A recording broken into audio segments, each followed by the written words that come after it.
Hello guys, in this video I am going to show you how to adjust the texture of your skin on your selfies or pictures on the AirBrush application. But first I just want to mention, don't forget to subscribe to my channel, because at 10,000 subscribers I am going to show you my whole YouTube revenue statistics and growth strategy, how to make money online. So let's jump into it.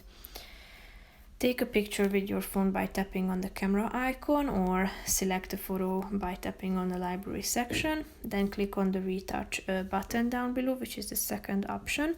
Then slide to the right side of the screen until you find the texture button, so tap on it.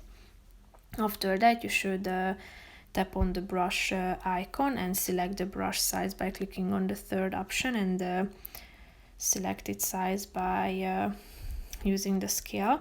Then zoom in, and after that you should brush over the areas that you want to enhance. You can also use the auto function, so the part that will be enhanced is shown by the blue part.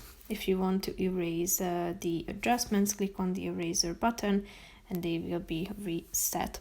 If you are satisfied with the result, click on the check mark icon down below to save your picture. That's pretty much it for this video, guys. See you in the next one. Bye bye.